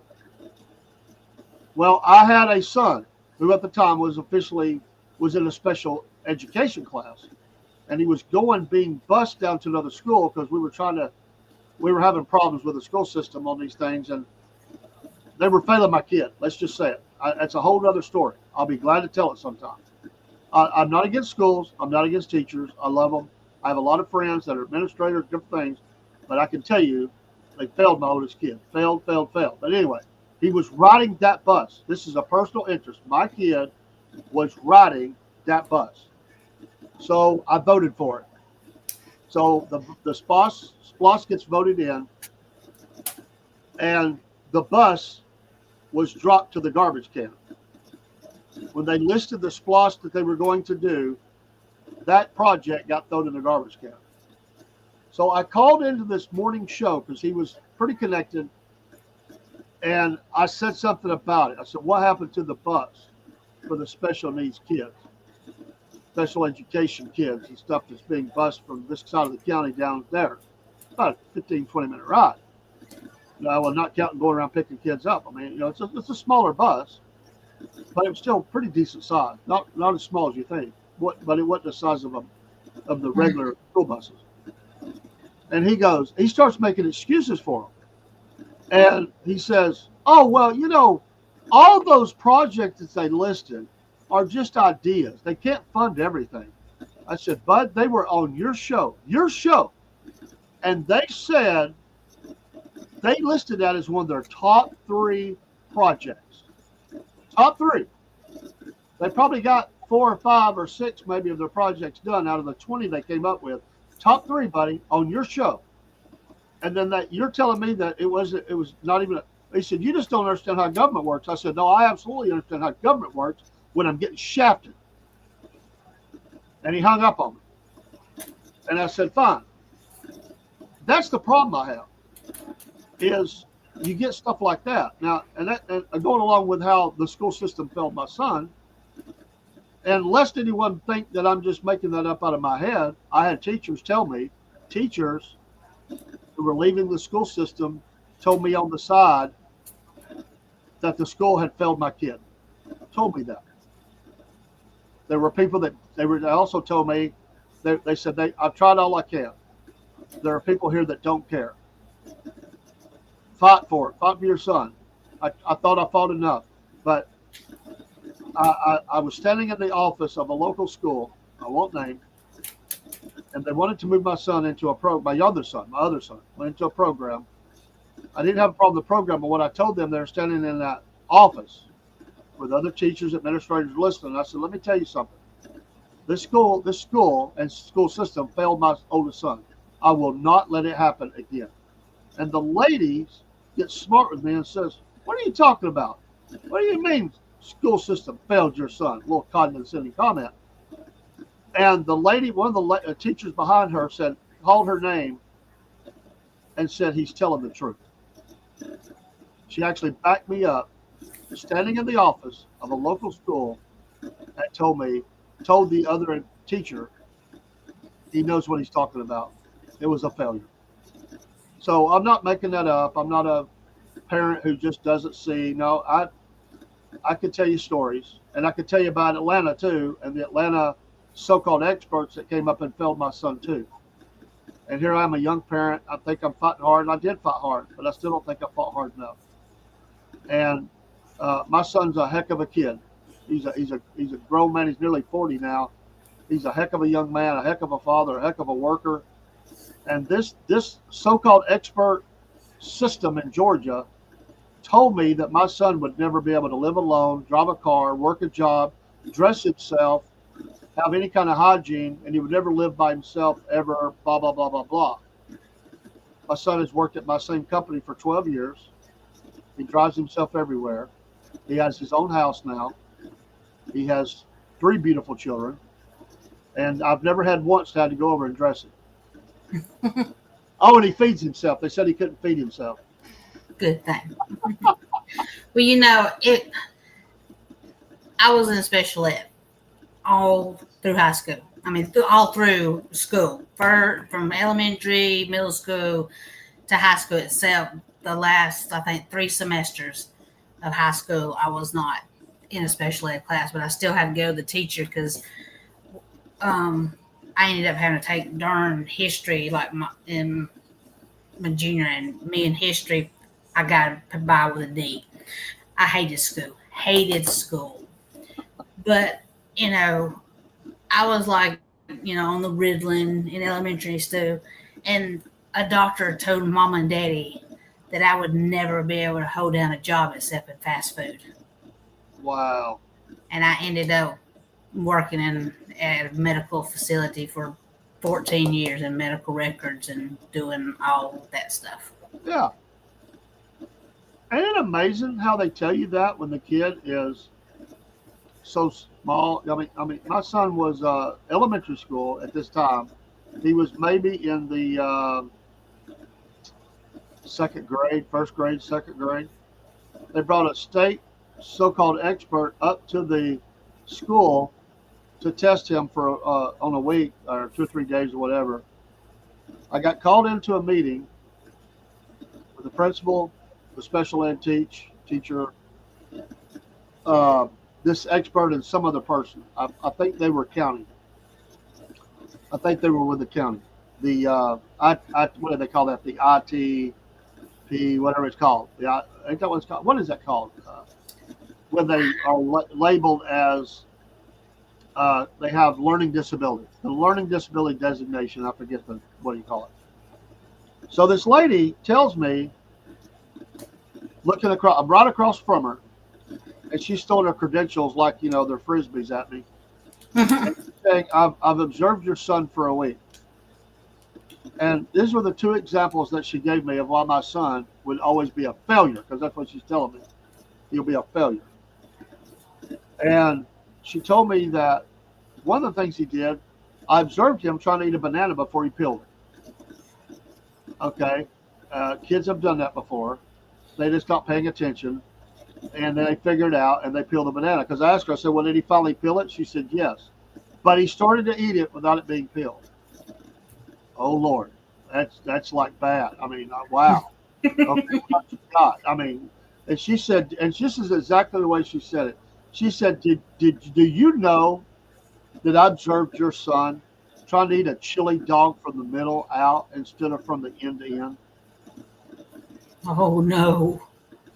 And I said, the shame of it all. I can't believe that. And she don't like my response. And she's saying, I've got all these. She started throwing all these official things at me, these tests, these her degrees, the expert. She knows it inside and out, and how smart she is and how dumb we are as a bunch of people or something. So I'm not liking the way the discussion is going. I'd had enough, kind of like, tonight when it ended. So I looked at her and I said, lady, I said, I just want to ask you one question. I said, when I was a kid, I ate mud pies in the front yard. What does that say about me? Man, did she get mad. She slammed that book down on the table and said I was a parent that was refusing to face realities. And I told her, and by the way, when I said that, the principal, the county worker, and the teacher had to hold back the laughter that they were trying not to let out. It almost came out. And I said, lady, let me tell you something. I will show you. You can take all your tests. I'm not against tests. I'm not saying that my son doesn't have a learning disability. He probably does. But what I disagree with is that you're telling me that my kid will never amount to anything. How dare you walk in here and tell me about that? And I said, thank God that you don't have my kid, because he don't belong to you. He belongs to me and God. And I said, you're going to find out what two loving parents who care about their kid and invest in their kid, we're going to show you how successful he can be. And I just hope you're around in 20 years to see it. Well, I never saw her again. I mean, she was just gone. But anyway, stand up for your kids. Don't let these jackweeds do you like that. And God bless you for sharing that. Hey, there's nothing wrong with being a special ed. Just means that you can't stay up to the grade level work that's going on. But one size don't fit all. Sometimes there's all kind of reasons you could not be able to pass the work at that level. You said, well, I hated school. That was probably part of it. Just didn't care. I hate school. But you could be dyslexic. You could be, do have attention disorders. There's all kind of reasons that could be going on. And so sometimes you got to go in a class that's just more suited for you. Oh, yeah, I like that. Got the eyeball going on there. That's cool. Way to go. Yeah, I couldn't comprehend stuff. So if I read it and then had to answer questions or whatever, say I couldn't comprehend that. So to get the answer. You grew up and you made something of yourself. You're amazing. And you've done all this stuff. And where are these people now? And they're never there to help you. They're supposed to be like, we just care about you. We care about your child. No, you don't. You're trying to justify your salary.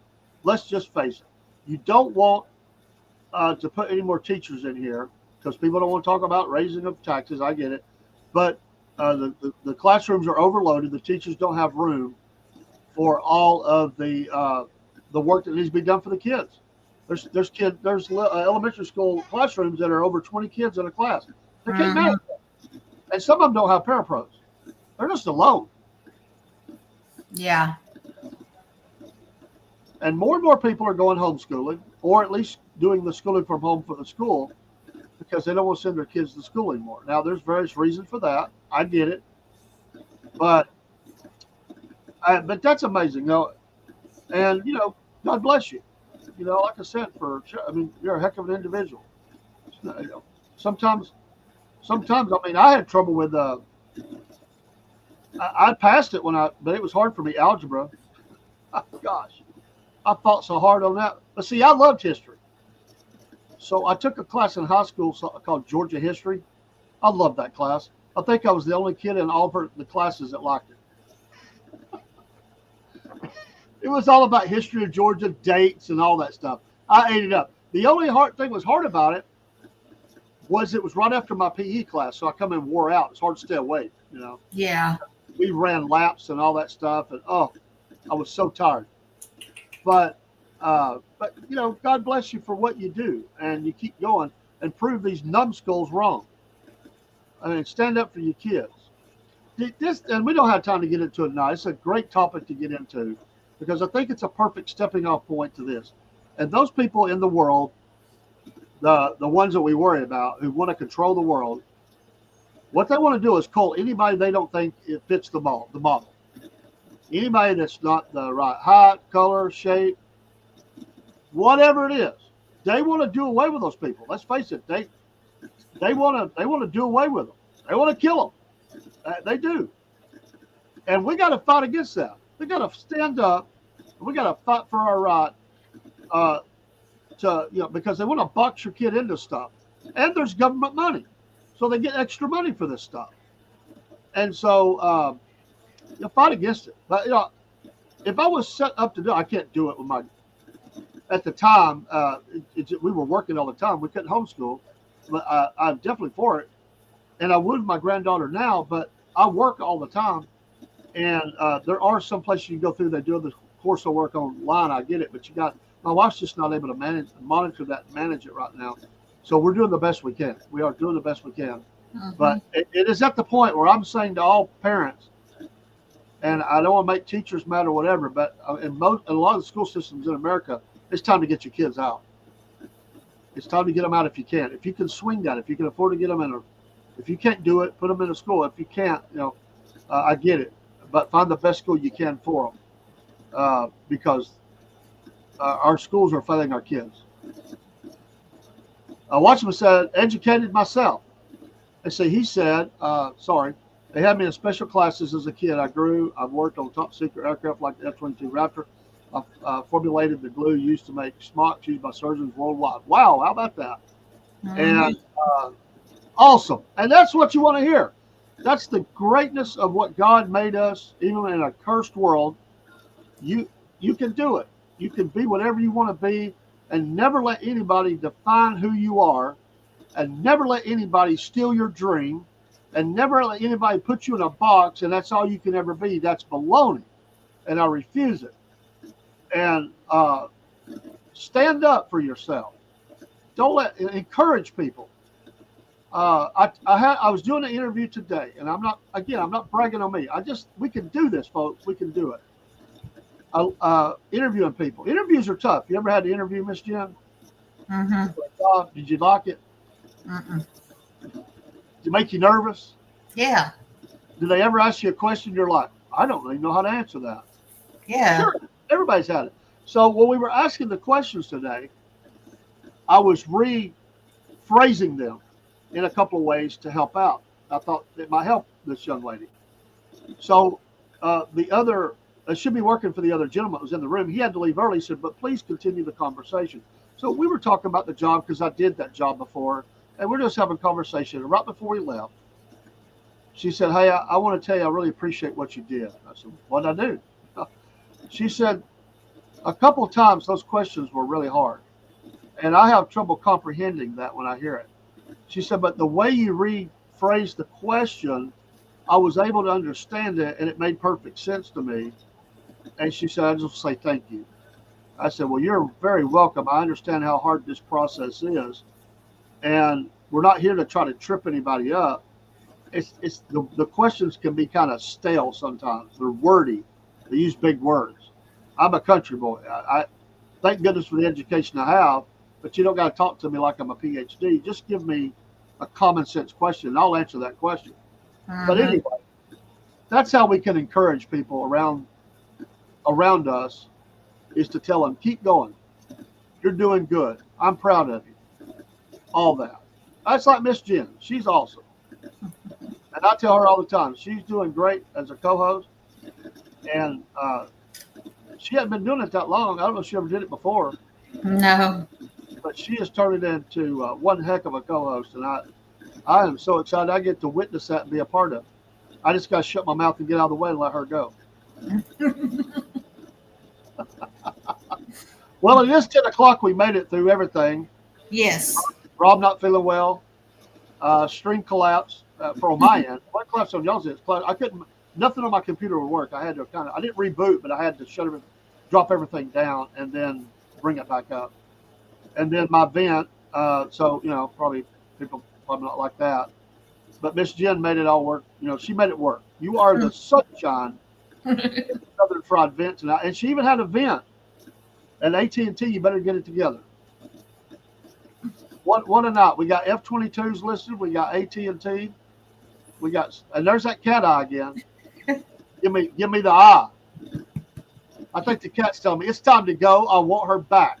Here on the air. I think that's what that look is. All right, folks. Ready for your mama. Here's the deal. Thank you for watching.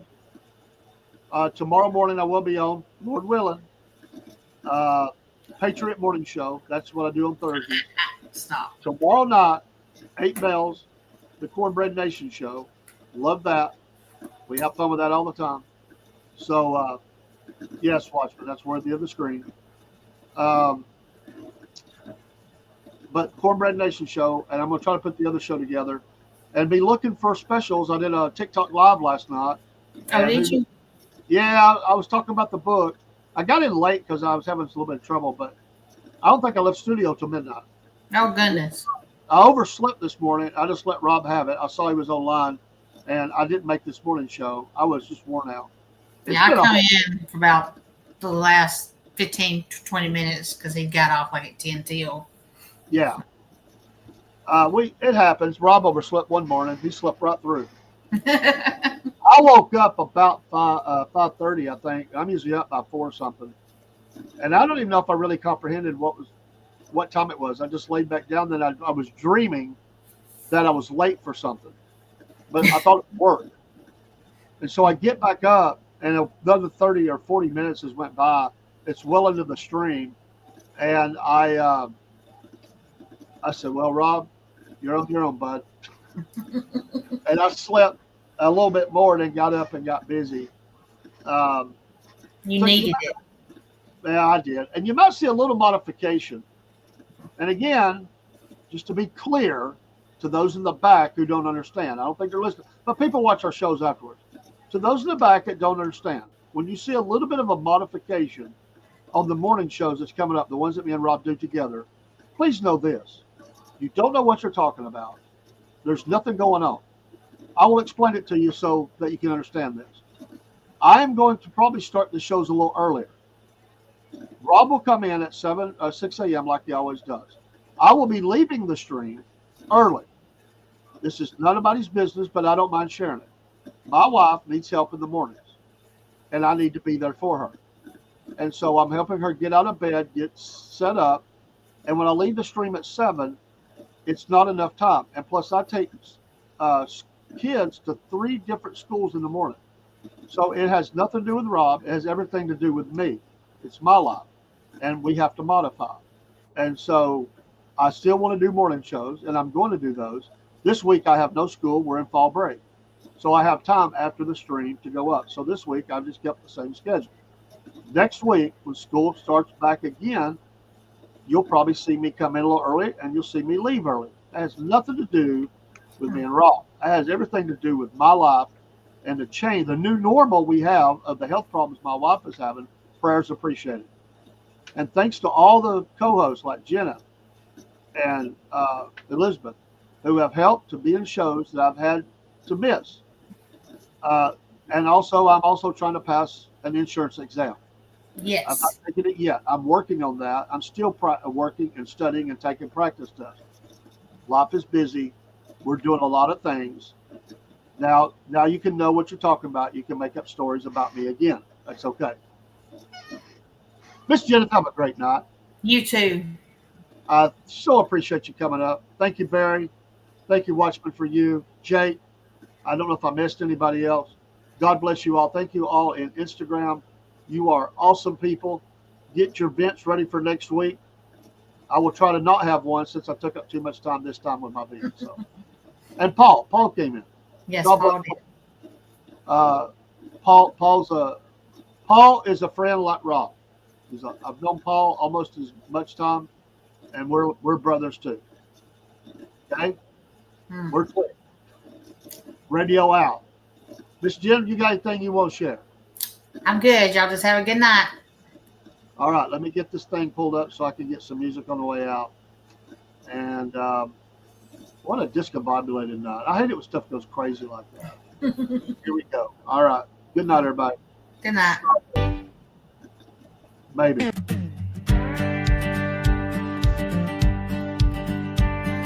Hey man, I just want to tell you about this new country show where everybody gets to vent their frustrations about whatever's got them down. it goes. It's a Southern Fried Vent Show, where everybody can vent out their frustrations. Come on down if you got something to get off your chest. It's a Southern Fried Vent Show, where everybody can vent out their frustrations. And if you're not satisfied, then don't come back. This woman told me the other day that her boyfriend didn't text her back. She was mad about it. And I said, you know what? You need to go on the Southern Fried Vent Show. You can talk about it all you want. Here's what you need to do. You need to get on the Southern Fried Vent Show, where everybody can vent out their frustrations. Come on down if you got something to get off your chest. It's a Southern Fried Vent Show, where everybody can vent out their frustrations. And if you're not satisfied, then don't come back.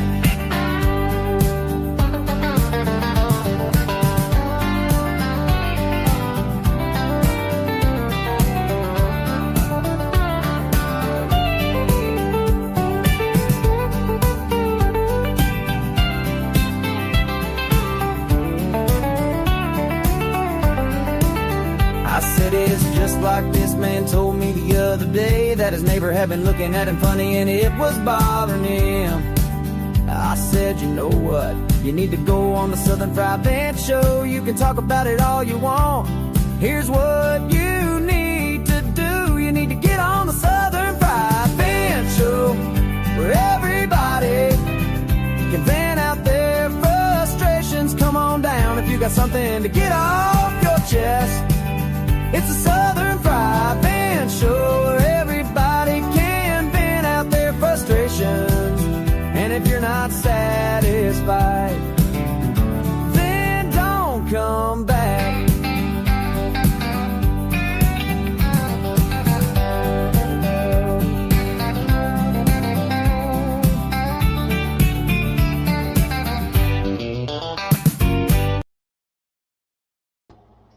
And I did not go out. I wanted to ask Watchman for you. Email me if you would, sir. I don't know if I have your email. If you would send that to either Southern Fried Podcast at yahoo.com or Cordell's Atlanta, my name with an S, Cordells at Atlanta at Gmail. Cordell's Atlanta at Gmail. I just wanted to throw some back and forth. We talk usually on the streams. I wanted to ask you something. Not groundbreaking or not like that, but if you'll send me that, I just don't have information for you. If you don't mind me having it, and I promise I won't bombard your email, but I would love to talk to you just a little bit more offline. So that's what I come back in for, and I thought, look, the show's ending. I wanted to get that in before I got out of here, so didn't have time to type it in, so I just stopped the music and came back on. So. Once again, thanks everybody for being on. We do appreciate you very, very much. And I also came back on because with everything that was going on, we didn't get a chance to cover it. And I don't even know if Rob knew that it was in the overlays. And I've got the new overlay is that we are now an affiliate of the Hodge twins. And these guys, they don't take no jack. They are awesome. And the Southern Fried is now an affiliate with the Hodge twins, just recent.